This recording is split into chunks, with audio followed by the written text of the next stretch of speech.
નમસ્કાર ખેડૂત મિત્રો અને ડીલર મિત્રો, અમે આજે કુદરતી બાટવા ગામની અંદર એગ્રી બિઝનેસ સેન્ટર સમીરભાઈને મળવા માટે આવ્યા છીએ કે ભાઈ અમારી આ જે રૂટ હોય છે કે ભાઈ કોટન માટે અમે ડીલરોને મળીએ.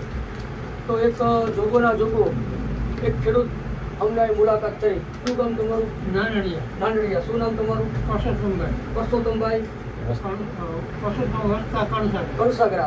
કણસાગરાભાઈ અમને ભેગા થઈ ગયા છે અને કપાસનું બિયાણ લેવા માટે આવ્યા છે.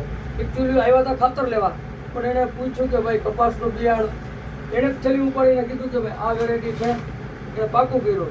એણે એના ખીચામાંથી ગયા વર્ષની થેલી પુષ્કર અંકુર કંપનીનો પુષ્કર તમે જોઈ શકો છો, ખાલી પાઉચ લઈને આવ્યા છે કે આ બિયાણ મળી જશે પુષ્કર. તો સમીરભાઈનું કહેવાનું છે હા અમારી દુકાનમાં હાજર જ છે. પણ આપણે ખેડૂત મિત્રોને પૂછીએ કે આ વેરાયટી તમને કેવી સારી લાગી? બહુ સરસ. મોટા જીંડવાવાળી જાત. બરાબર. અચ્છા, છેલ્લે સુધી લીધો. સરસ. આપણે અંદર ઉભા હોય ને હાંજો ઉભો હોય ને તો દેખાય નહીં. શું વાત કરો છો? બે ચેતન.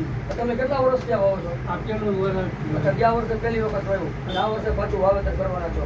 રોગ જીવાતમાં કેવું રહ્યું? કાંઈ નથી નહીં સૂચ્યા ફ્રી કે પોપટી કોઈ નહીં.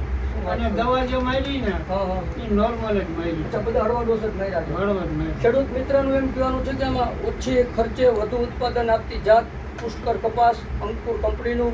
ખેડૂત મિત્રો, તમે જો સારું વાવેતર કરવું હોય આ વર્ષે કપાસનું, તો અંકુર કપાસ ડબલ બીટી પુષ્કર આ વેરાયટીનું પેકેટ તમારી સામે છે.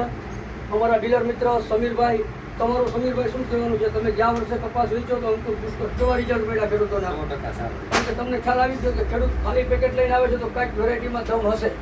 તો તમારે આ વર્ષે કેવું વેચાણ થશે? ખેડૂતને સારી વેરાયટી તમે ડેવલપ કરવા માટે પુષ્કરનો આગ્રહ રાખજો. બરાબર. નમસ્કાર ખેડૂત મિત્રો.